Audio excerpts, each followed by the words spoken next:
Okay, good morning, students. So, today we are going to study relative pronouns. You will think that why I am teaching you relative pronouns because आपके question जो next question है उसमें आप जो words use करेंगे उन words को हम क्या कहते हैं relative pronouns. Okay, so definition होता क्या है रिलेटिव प्रोनाउन. रिलेटिव इसके नाम में ही आपको the meaning is in this in its name only, that is relates. What does it means? जो जोड़ता है. relate मतलब जोड़ना. There's clause और a phrase. clause और phrase मतलब किसी सेंटेंस का कोई पार्ट है उसको किसके साथ जोड़ता है, किसी नाउन या प्रोनाउन के साथ जोड़ता है. ठीक है, रिलेट करता है. a word that relates a clause or phrase to a noun or pronoun. ठीक है, for example we can say the girl who came here is my sister. तो जो गर्ल यहाँ पे आई है, ठीक है, तो यहाँ पे क्या करना है, द गर्ल, ये क्या है आपका नाउन. ठीक है, और रिमेनिंग जो क्या हो गया, सेंटेंस का फ्रेज हो गया, दैट मीन सेंटेंस का पार्ट हो गया.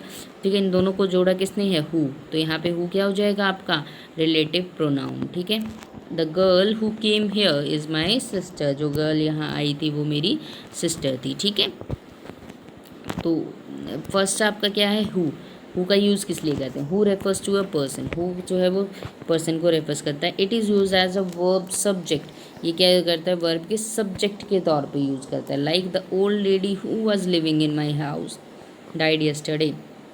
जो ओल्ड लेडी मेरे घर में रह रही थी वो कल गुजर गई. ठीक है, सब्जेक्ट क्या होता है, जिसके बारे में बात कर रहे हैं हम. ठीक है, तो काम को करने वाला, करता. ठीक है, जो वर्क कर रहा होता है या जिसके बारे में, जिससे रिलेटेड वर्क हो रहा है, उसे हम क्या बोलते हैं, सब्जेक्ट. ठीक है, तो यहाँ पे वर्ब का सब्जेक्ट क्या होगा, द ओल्ड लेडी. तो इसके साथ क्या लगाया हमने, हु. तो हुम नहीं आएगा ना, तो यहाँ पे क्या आएगा, the old lady who was living in the my house died yesterday. ठीक है, तो यहाँ पे क्या होगा, हु किसके लिए होता है, पर्सन के लिए यूज़ होता है सब्जेक्ट के तौर पे. ठीक है, सब्जेक्ट ऑब्जेक्ट मैंने आपको मई में, अप्रैल में भी वीडियोस में समझाया था. ठीक है, और लास्ट मंथ भी समझाया था. तो आई होप आपको पता होगा सब्जेक्ट क्या होता है, काम को करने वाला. वर्ब का सब्जेक्ट क्या होता है, वर्ब से रिलेट करता हुआ जो वर्ड्स होता है. ठीक है, तो यहाँ पे वर्ब के साथ लगाया, वॉज लिविंग के साथ क्या लगा हुआ है, हु. तो यहाँ पे वॉज लिविंग से पहले लगा हुआ है, दैट मीन्स वर्ब का सब्जेक्ट है. ठीक है, नेक्स्ट यूज़ ऑफ हुम किस लिए यूज़ करते हैं, ये हुम भी पर्सन के लिए यूज़ होता है लेकिन एज वर्ब्स ऑब्जेक्ट के तौर पे यूज़ करता है. ठीक है, वर्ब के object. The child whom I met is your brother. जिस बच्चे से मैं मिला वो क्या है, आपका भाई है. ठीक है, तो यहाँ पे क्या हो जाएगा, जिस बच्चे से मैं मिला वो आपका भाई है. तो भाई कौन था, ठीक है, हम बता रहे हैं कि भाई कौन है, बच्चा.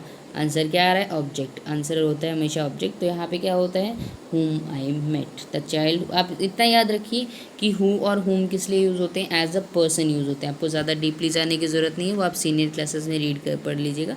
आप सिर्फ इतना ध्यान रखिए, हुज और हुम, हु और हुम दोनों किसके लिए यूज़ होते हैं, it refers to a person, एक सब्जेक्ट के तौर पे और एक ऑब्जेक्ट के तौर पे. ठीक है, तो जब हम लिखेंगे, ध्यान दीजिएगा एक चीज़ का, दोनों सेंटेंसेस में आपको डिफरेंस समझाती हूँ.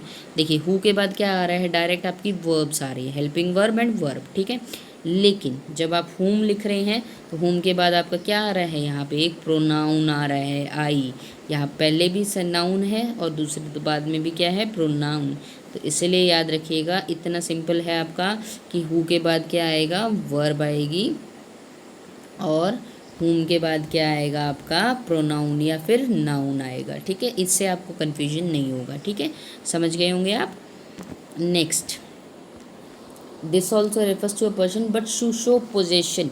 इसमें क्या होता है, चीज़ों पे अपना अधिकार दिखाने के लिए, इंसानों पे अपना अधिकार दिखाने के लिए, हक शो करने के लिए, पोजीशन शो करने के लिए किसका यूज़ होता है, हमारा हुज का यूज़ होता है. ठीक है, the boy whose uncle came to school is the topper.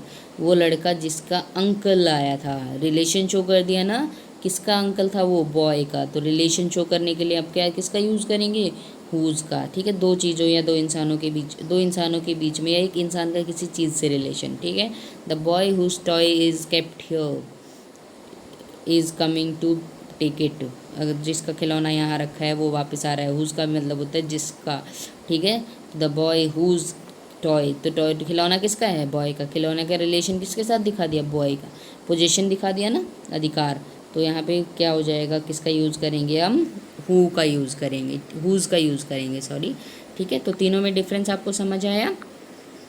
Who में क्या होता है आपका, हु में आपका यूज़ होता है, हु के बाद आपकी वर्ब आती है। ठीक है, तो ये भी पर्सन को रिलेट करता है, लेकिन हु के बाद आपकी वर्ब आती है। हुम के बाद आपका क्या आता है, नाउन या प्रोनाउन आता है, लेकिन इसमें क्या होता है, पोजीशन शो नहीं करेगा। ठीक है, यहाँ पे दिखाया जाएगा कोई काम, वर्क वगैरह, वर्क। ठीक है, लेकिन यहाँ पे क्या दिखाया जाएगा, रिलेशन दिखाया जाएगा। ठीक है, अधिकार दिखाया जाएगा, आपका अधिकार, आपका हक शो किया जाएगा। ठीक है, तो आई होप आपको तीनों में डिफरेंस समझ आया होगा। विच सबसे इजी है आपके लिए, क्योंकि विच क्या होता है आपका, एक ऑब्जेक्ट को शो करता है, that belong to a person, animal और thing. The doll which I bought yesterday, जो खिलौना है वो हम, जो मैंने कल ख़रीदा था, इज़ वेरी प्रिटी, बहुत प्रिटी है। ठीक है, तो यहाँ पे देखिए एक ऑब्जेक्ट को रिलेट कर रहा है, किससे, मुझसे। ठीक है, तो ऑब्जेक्ट के लिए वहाँ पे क्या आएगा, विच। अब दोनों में आप सोचेंगे, आप यहाँ पे भी हो सकता है, ये तो टॉय बोला था मैम ने, लेकिन वहाँ पे क्या था, बाद में आपका ऑब्जेक्ट आ रहा था, और यहाँ पे आपका क्या आ रहा है, ऑब्जेक्ट पहले आ रहा है। ठीक है, तो यहाँ पे क्या यूज़ करेंगे, ऑब्जेक्ट के साथ, थिंग्स के साथ, ज़्यादातर एनिमल और थिंग्स के नेम के साथ क्या यूज़ होता है आपका, विच यूज कर होता है। ठीक है, और लास्ट है आपका दैट। दैट क्या करता है, किसी एनिमल और थिंग को ही रेफर करता है। The poem that you read out, poem जो होता है वो जीवित चीज़ नहीं है ना, नॉन लिविंग थिंग है, तो वहाँ पे क्या हो जाएगा आपका, दैट यूज़ हो जाएगा। ठीक है, किसी एनिमल या थिंग के लिए यूज़ होता है दैट। आई होप आपको समझ आएगा, आपको ज़्यादा डीपली जाने की ज़रूरत नहीं, जितना समझ आता है आप उसके अकॉर्डिंग आंसर कीजिएगा। ठीक है, तो इसके रिलेटेड हमारा नेक्स्ट क्वेश्चन है, जो क्वेश्चन हमारा क्या है, that is fill in the blanks है आपकी, तो that also we will do in the next slide.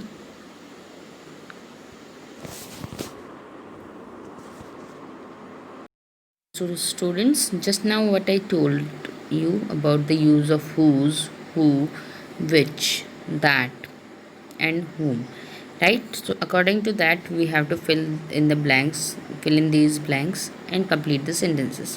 Okay, तो हमें यहाँ पे फिल करना है, चूज़ करना है। ठीक है, where is the child dash parents have to come to school, have come to school, तो वो बच्चा कहाँ है, जिसके पेरेंट्स स्कूल में आए हैं, जिसके। ठीक है, हुज़ या हुम का मीनिंग होता है जिसका। ठीक है, विच का भी मीनिंग जिसका होता है, लेकिन वो चीज़ों के लिए यूज़ होता है। ठीक है, थिंग्स, यहाँ पे पर्सन्स के लिए कौन सा यूज़ होगा हमारा, who's.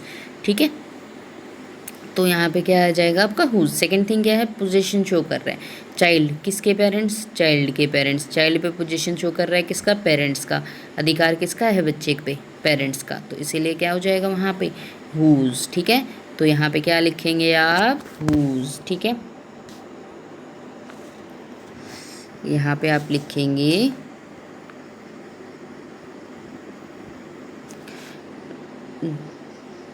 WHOOS।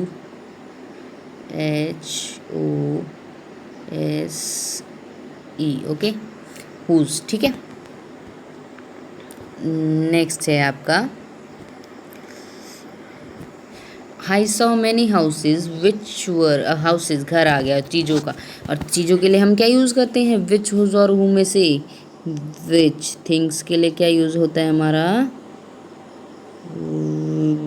Which. Don't focus on hand writing, I am using phone pen, that I don't know properly who I can use.